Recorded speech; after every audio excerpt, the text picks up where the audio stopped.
Hello dear students, a very good day to all of you. We will start our day with the COVID pledge. I, Reena Verma, commit to be vigilant and bear in mind at all times the risk to myself and my colleagues from COVID-19. I promise to take all necessary precautions that prevent the spread of this deadly virus. I promise to follow and encourage others to follow the key COVID appropriate behaviors, to always wear a mask, face cover, especially when in public places, to maintain a minimum distance of 6 feet from others, to wash my hand frequently and thoroughly with soap and water. Together we will win this fight against COVID-19.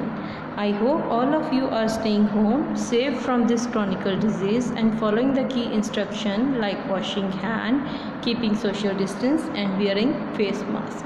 Now we will resume with our third chapter, that is water bodies, and we were to start today the main causes of water pollution. हाँ जी, water pollution के main reasons क्या हैं? First one is industrial waste. Industrial waste products huge amount of waste containing toxic chemicals. Industries जो हैं बहुत ज़्यादा amount में टॉक्सिकल केमिकल्स की वेस्टेज को डिस्चार्ज करती हैं. They contain pollutant such as, उनमें कौन कौन से होते हैं? Lead, mercury, sulphur, asbestos, nitrate and और कई तरह के harmful chemical. Lacking of proper waste management system, they drain the waste into fresh water which goes to the rivers and then seas. अब इस वेस्ट मटेरियल को store करने का या ट्रीट करने का स्पेशल कोई स्टेटमेंट या कोई सिस्टम नहीं बनाया जाता, जिस वजह से पहले ये रिवर्स में जाता है and then in the end sea में जाके मर्ज हो जाता है. Then there is sewage and waste water. Now what is sewage and waste water? The sewage and wastewater that is produced by each household is chemically treated and released into the sea with fresh water. Sewage और waste water वो होता है बच्चे जो हर घर से निकलता है, जो हमारी डे टू डे एक्टिविटी से निकलता है, उसको केमिकल्स के साथ ट्रीट किया जाता है, फिर उसको पानी में छोड़ दिया जाता है फ्रेश वाटर के साथ. फिर भी उसमें कुछ हार्मफुल बैक्टीरियाज और केमिकल रह जाते हैं जिससे सीरियस हेल्थ प्रॉब्लम्स हो जाती हैं.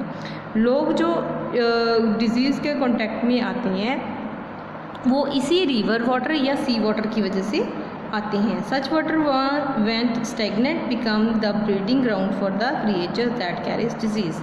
और इस तरह के पानी में ही वो क्रिएचर पैदा होते हैं जो आगे जाके डिफरेंट टाइप ऑफ डिजीज़ को पैदा करती हैं. Next is mining activities. अभी ये तो सभी को पता है कि रॉक्स जो होते हैं या मिनरल्स होते हैं वो सभी माइनिंग से निकाले जाते हैं. जब माइनिंग के दौरान उनमें से रॉक्स एंड मिनरल्स निकाले जाते हैं तब उनके साथ हार्मफुल केमिकल्स भी निकलती हैं जो कि पानी के साथ मिक्स हो जाती हैं, जो कि आगे जाके हेल्थ प्रॉब्लम्स क्रिएट करती हैं. माइनिंग एक्टिविटी कई तरह के मेटल वेस्ट और सल्फाइड्स को पैदा करती है जो कि रॉक्स में से निकलते हैं और पानी को पल्यूट करते हैं, जो कि पानी को हार्मफुल बना देते हैं.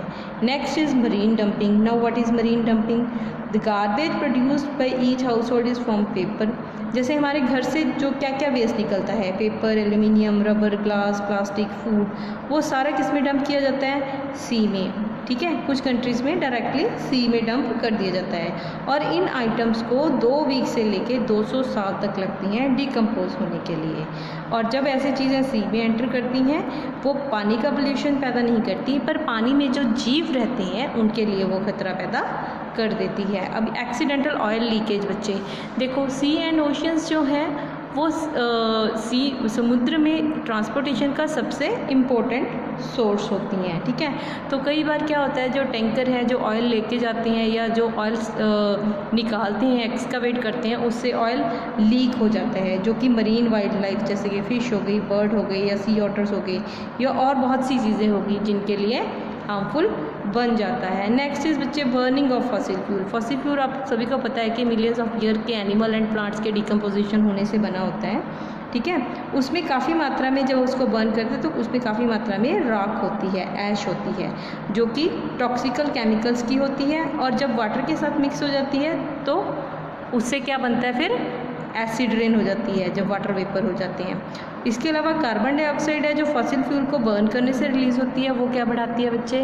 ग्लोबल वार्मिंग, हमारी अर्थ के टेम्परेचर को बढ़ा देती है. Then chemical fertilisers and pesticides.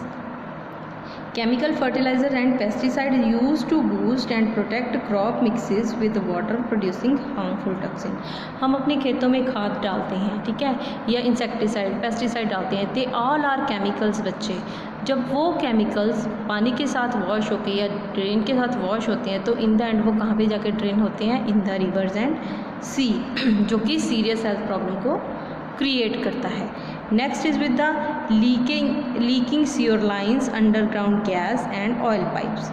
इसके अलावा जैसे हम अंडरलाइन सीवरेज डालते हैं, अंडरग्राउंड गैस पाइप्स या ऑयल पाइप्स डालते हैं, कई बार ड्यू टू क्लाइमेटिक एक्टिविटी और due to certain other reason ये पाइप्स जो हैं लीक हो जाते हैं.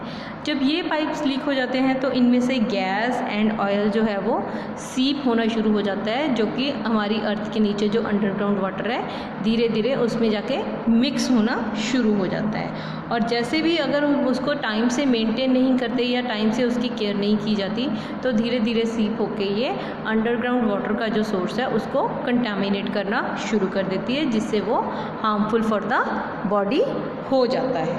Our next point is that is global warming. अभी ये तो सबको पता है कि अर्थ का टेम्परेचर ग्रीन हाउस इफेक्ट की वजह से बढ़ रहा है. तो इसी टेम्परेचर के बढ़ने की वजह से कई एक्वेटिक एनिमल्स हैं जो मर रही हैं और कई मरीन स्पीसीज़ भी हैं जो वाटर पोल्यूशन की वजह से मरने की कगार पे हैं.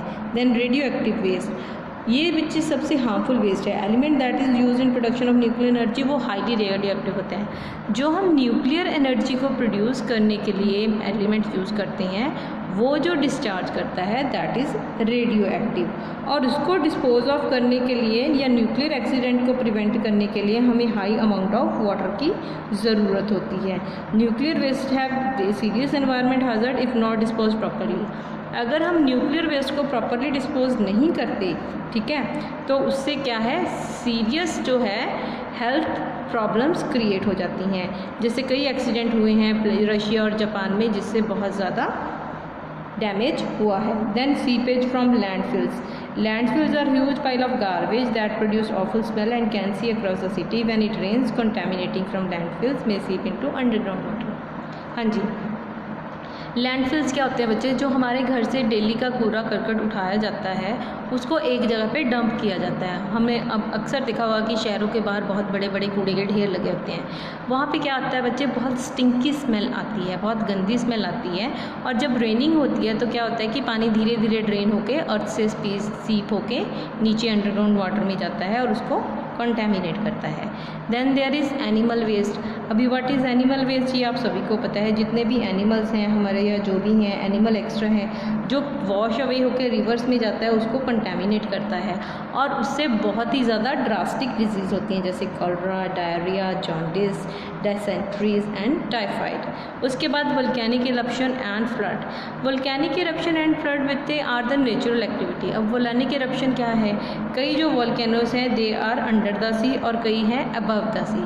अब जो सी एरिया के निकट या अंडर द सी जो वोल्केनिक एक्टिविटीज़ होती हैं, जब वोल्केनो से इरप्शन होती है वो क्या करती है? Directly get dissolved in water in form of ash और इन फॉर्म ऑफ लावा, जिससे हमारा पानी कंटेमिनेट हो जाता है. Same way is with the flood which. जब फ्लड आती है तो अपने साथ जो जितना गंद है, जो जितना पोल्यूशन है वो सारा बहा के ले आती है, जो इन टर्न रिवर में एंटर करके सिस्टम को डैमेज करता है. That is all for this chapter. Thank you very much.